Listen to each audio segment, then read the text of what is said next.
12월 13일 밀립반 드림 예배를 하나님께 드리겠습니다. 하나님은 영이시니 예배하는 자가 영과 진리로 예배할지니라. 아멘.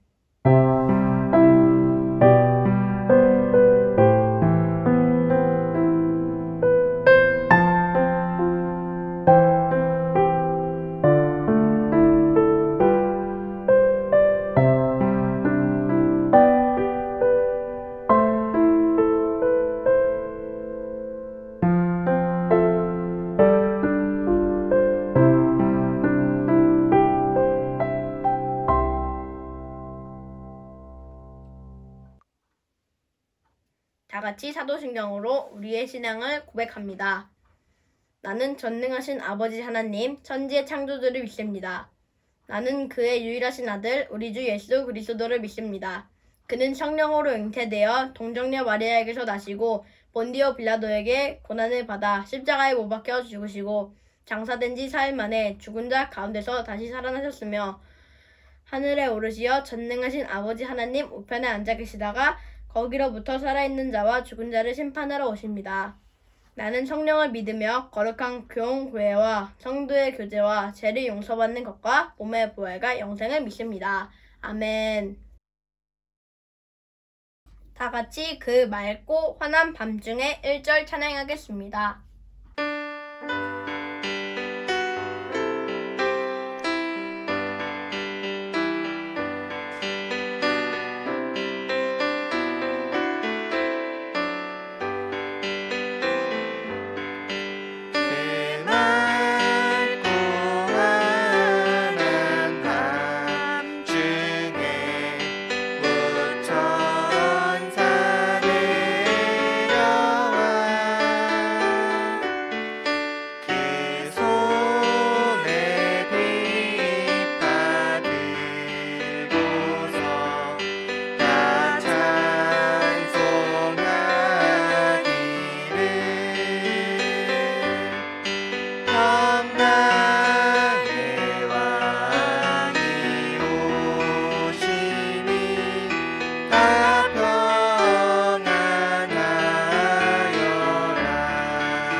양지욱 학생이 우리를 위해 기도하겠습니다. 기도 후에는 최종욱 학생이 성경 봉독하겠습니다. 기도드리겠습니다. 하나님 아버지 감사합니다. 모두 모일 수 없는 상황에서 과학이 발전하여 온라인으로 예배를 드릴 수 있게 해주셔서 감사합니다.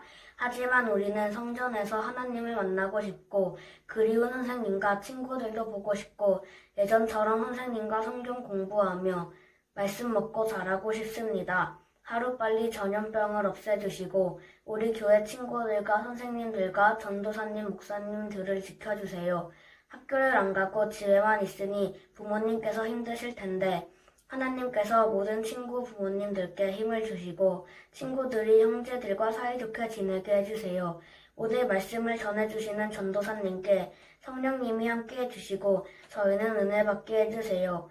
모두들 건강한 모습으로 다시 만날 날을 기약하며 감사드리고 이 모든 말씀 예수님의 이름으로 기도드립니다. 아멘.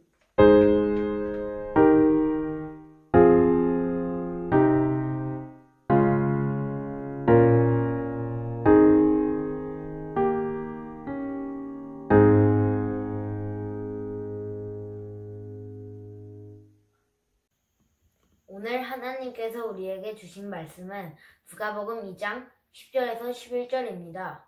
함께 성경책을 찾아보겠습니다.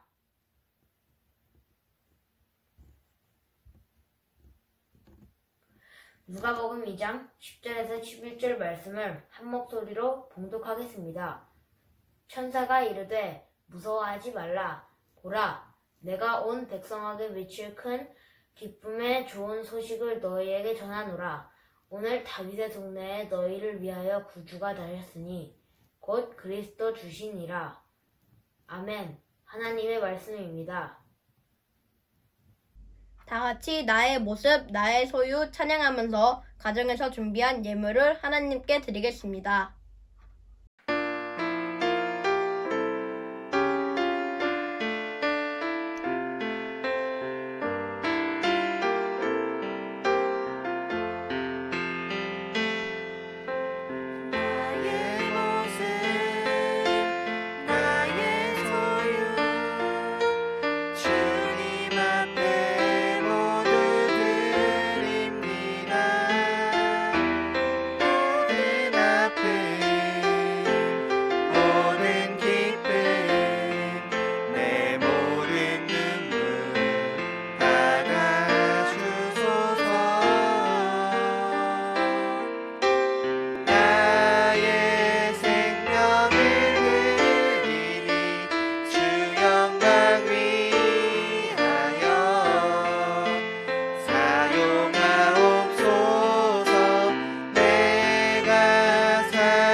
박병환 전도사님 말씀 선포해 주시겠습니다.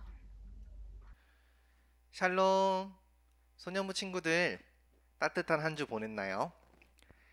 한 주 만에 상황이 바뀌어서 또 이렇게 인사드리네요.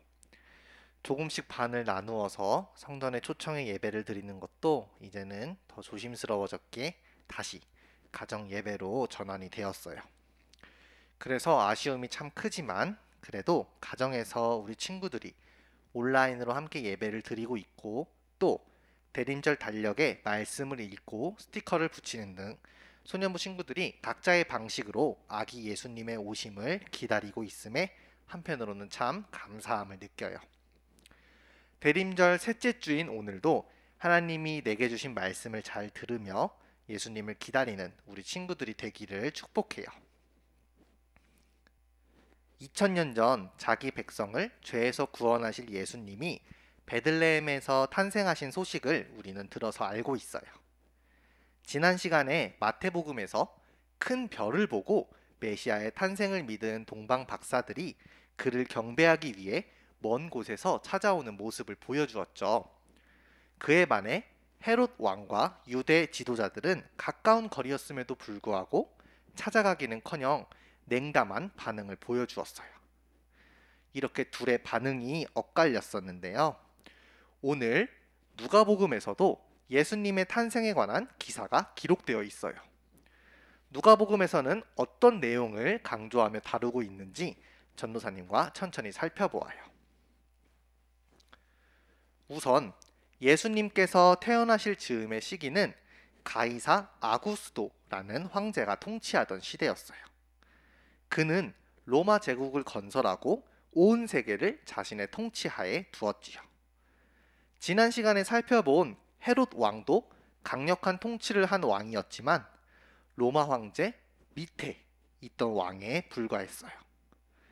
황제는 자기에게 속한 나라들이 무질서하다는 것을 알고는 로마에 속한 모든 나라들로 하여금 인구조사를 실시하기로 결심했어요.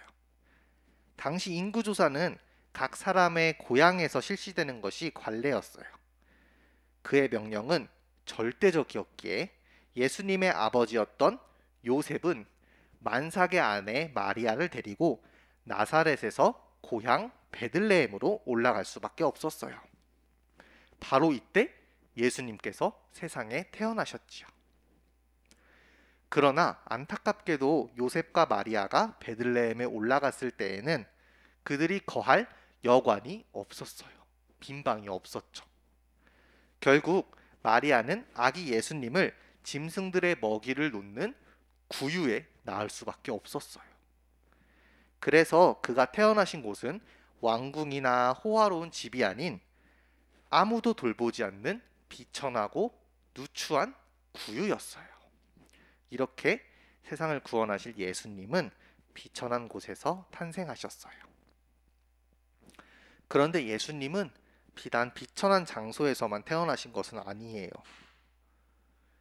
마태복음의 저자 마태의 기록에 의하면 예수님은 동방에서 온 박사들에 의해 경배와 예물을 받으셨지만 누가는 그러한 내용들을 기록하지 않아요. 명예를 갖고 있는 박사들의 경배와 예물을 받는 예수님을 묘사하는 대신에 누가는 목자들에 의해서 경배받으시는 예수님의 모습을 오늘 본문 말씀에 기록하고 있어요. 왜 누가는 동방박사 대신 목자가 예수님을 경배하러 온 부분을 기록하였을까요? 그 이유는 당시 유대 사회에서 목자라는 직업을 어떻게 여기는가에 대해서 알면 이해할 수 있어요. 목자라는 직업은 아주 천시되는 천한 직업이었어요. 사람들은 목자를 믿을 수 없는 사람들이라고 생각했고 목자들이 하는 일들을 부정한 일로 간주했어요. 그들은 자신의 땅조차 없어서 남의 땅을 빌려서 가축을 치는 하층 계급의 사람들이었죠. 이 말은 즉 복음이 당시에 사회적으로 천대를 받던 사람들에게도 전해졌다는 사실이에요. 그렇다면 천한 직업으로 여겨졌던 목자들은 어떻게 예수님의 탄생을 알고 그를 경배하러 갈 수 있었을까요? 본문 말씀에서 보아서 알 수 있듯이 바로 천사들이 목자를 찾아갔어요. 베들레헴 근처에서 밤을 지새우며 자신들의 짐승을 지키고 있던 목자들에게 천사는 구주 되신 아기 예수님의 탄생 소식을 전하기 위하여 찾아왔어요. 하나님의 영광이 찬란한 빛의 모습으로 드러나자 목자들은 크게 두려워하였어요. 그러자 천사들이 목자들을 안심시키면서 가져온 좋은 소식을 꺼내며 얘기해요. 함께 누가복음 2장 10절에서 11절 말씀을 다시 한번 읽어볼까요? 시작! 천사가 이르되 무서워하지 말라. 보라, 내가 온 백성에게 미칠 큰 기쁨의 좋은 소식을 너희에게 전하노라. 오늘 다윗의 동네에 너희를 위하여 구주가 나셨으니 곧 그리스도 주시니라. 아멘. 여기서 우리는 천사가 말한 온 백성에게 미칠 큰 기쁨의 좋은 소식, 여기에 주목을 해보면 천사가 가져온 기쁨의 좋은 소식은 곧 그리스도의 탄생 소식이에요. 예수님이 이 땅에 오신 사실 자체가 기쁜 소식이며 예수님의 전생에는 곧 복음이라고 할 수 있어요.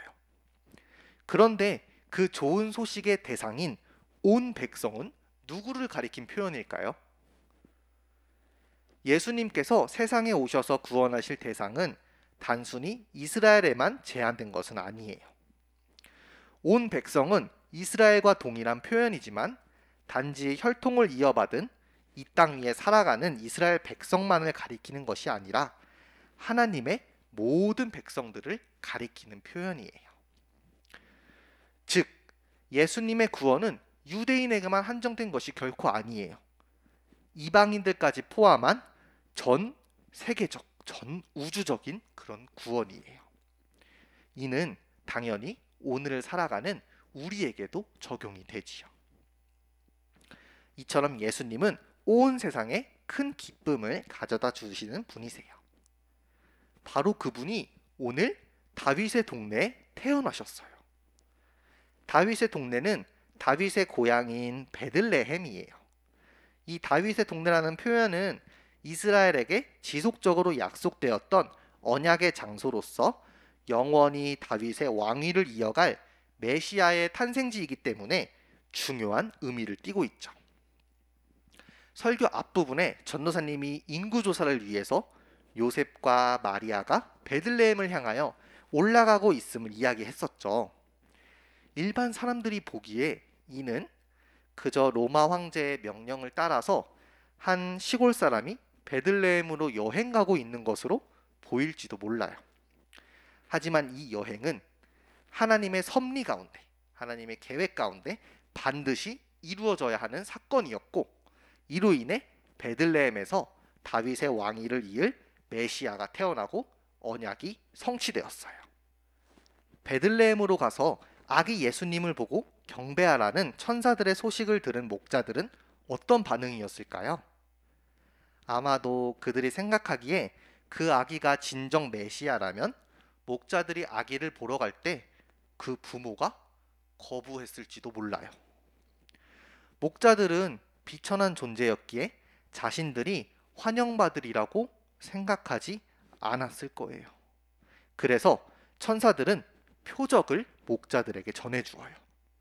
함께 12절 말씀을 읽어볼까요? 시작!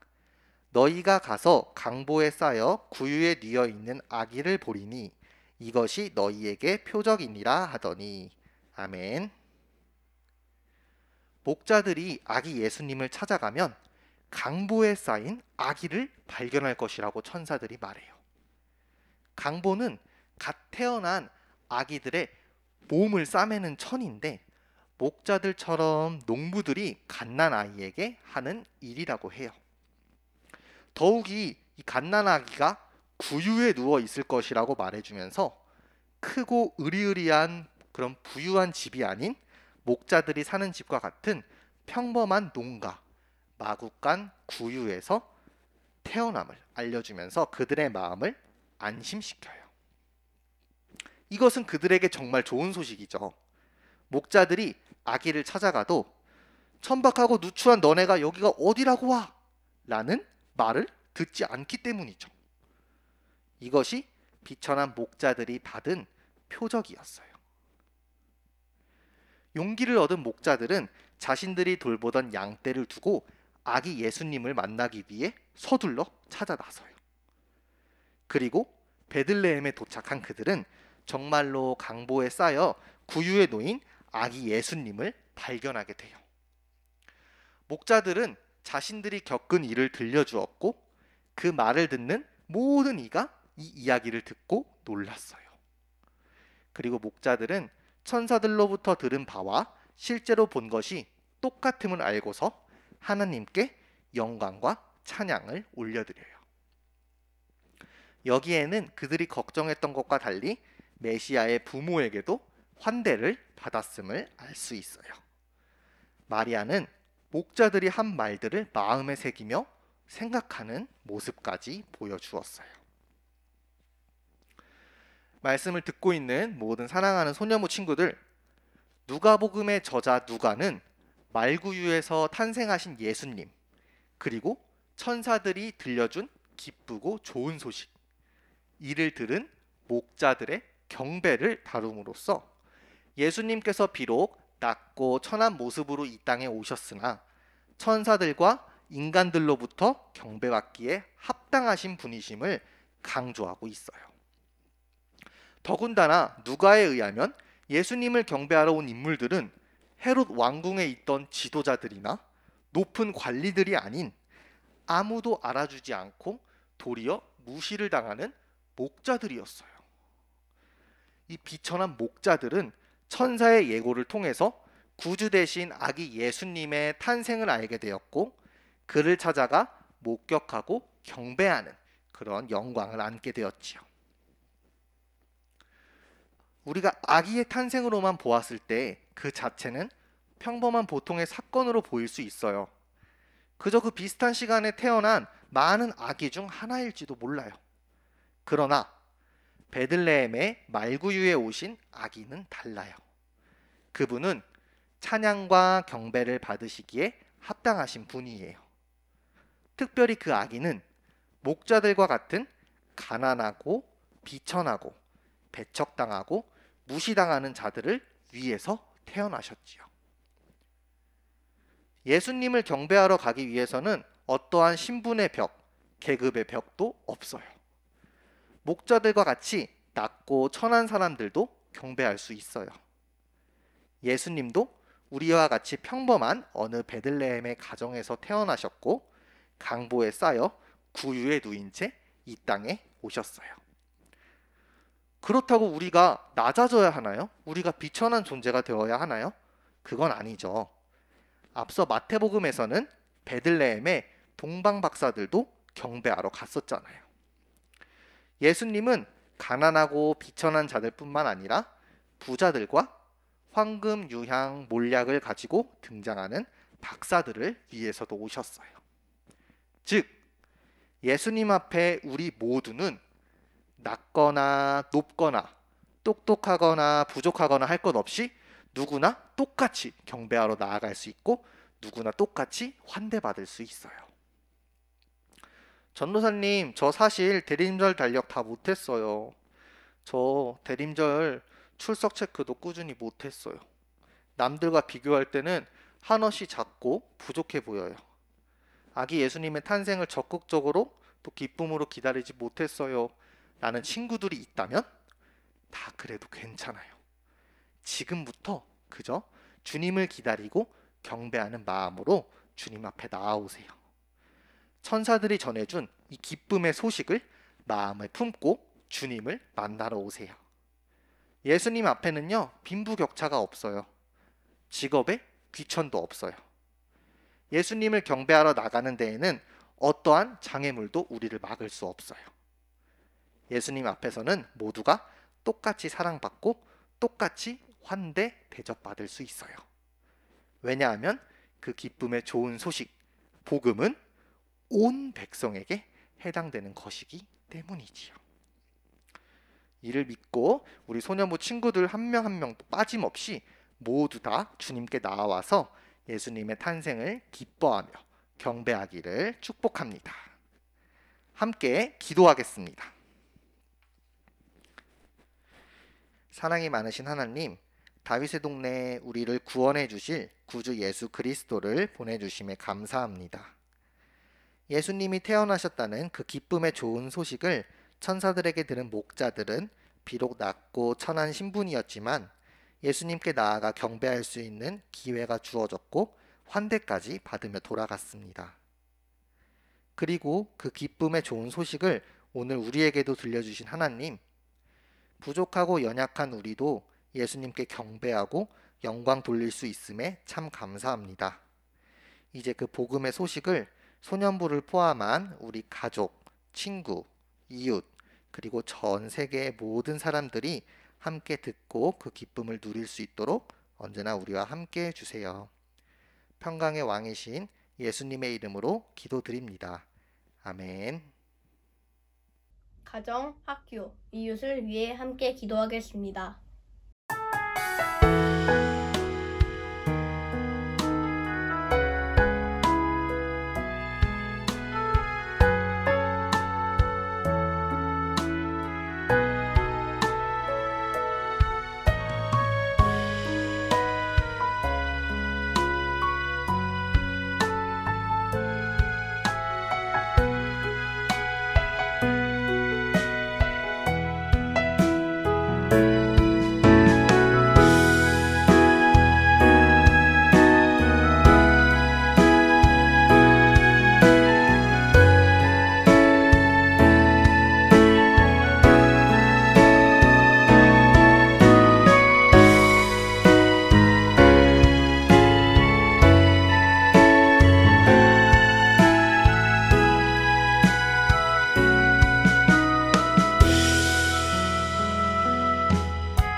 다 같이 주기도문으로 예배를 마치겠습니다. 하늘에 계신 우리 아버지, 아버지의 이름을 거룩하게 하시며 아버지의 나라가 오게 하시며 아버지의 뜻이 하늘에서와 같이 땅에서도 이루어지게 하소서. 오늘 우리에게 일용할 양식을 주시고 우리가 우리에게 잘못한 사람을 용서하여 준 것 같이 우리의 죄를 용서하여 주시고 우리를 시험에 빠지지 않게 하시고 악에서 구하소서. 나라와 권능과 영광이 영원히 아버지의 것입니다. 아멘.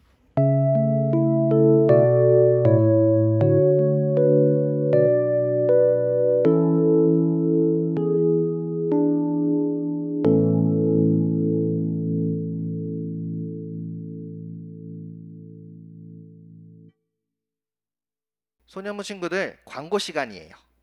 전원사님이 광고를 전해드릴게요. 첫 번째 광고는 대림절 출석 이벤트 광고입니다. 대림절 첫째 주부터 오늘 셋째 주 그리고 다음 주 넷째 주까지 계속 출석 이벤트가 진행되고 있습니다. 우리 친구들이 가정에서 온라인 예배를 드리고 후에 줌으로 2부 반별 모임까지 같이 함께 참여하면 출석으로 인정이 되니까요. 지금 예배를 드리고 후에 2부 모임까지 꼭 참석해 주세요. 두 번째 광고는 대림절 달력 완성 광고입니다. 가정으로 대림절 달력들이 다 도착을 했을 텐데요. 오늘 앞에 보이는 것처럼 해당되는 날짜의 말씀을 읽고 묵상을 한 뒤에 별 스티커를 붙여서 대림절 달력을 완성된 것을 사진으로 보내주거나 가져오면 전도사님이 상품을 드리도록 할게요. 함께 말씀을 읽고 스티커를 붙이며 예수님의 오심을 기다리며 준비하는 우리 소년부 친구들이 되었으면 좋겠습니다. 그리고 마지막 광고는요. 예배 후 바로 줌 반별 모임이 진행이 되는데요. 지난주에 전도사님에게 줌으로 들어오는 방법을 까먹었는지 물어보는 친구들이 더러 있었어요. 그래서 전도사님이 다시 한번 자세하게 알려드릴게요. 저기 보이는 이 줌 아이콘을 먼저 클릭을 하면 이렇게 창이 떠요. 우리 친구들이 회의 참가 창에 들어가셔서 우리 전도사님이 알려준 회의 아이디를 입력을 하면 다음에 비밀번호를 입력하라는 창이 뜨니까 그 비밀번호도 입력을 하면 줌에 들어올 수가 있어요. 그래서 첫 번째 방법은 줌에 직접 들어가서 로그인을 하고 비밀번호를 쳐서 들어오는 방법이 첫 번째고요. 두 번째는 지금 우리가 예배 드리고 난 후에 저 밑에 설명창 버튼을 클릭을 하면 저희 줌 주소 링크가 떠요. 링크를 클릭해서 다시 비밀번호를 치고 들어오는 방법이 두 번째예요. 이 전도사님이 보여준 사진은 핸드폰으로 들어올 수 있는 사진이고 두 번째 데스크탑으로도 들어올 수가 있으니까요. 저 밑에 더보기 버튼을 클릭해서 똑같이 링크를 클릭하고 비밀번호를 치면 들어오실 수 있습니다. 자, 그러면 지금 예배 끝나고 바로 줌으로 전도사님이 알려준 방법대로 들어오세요. 줌에서 만나요.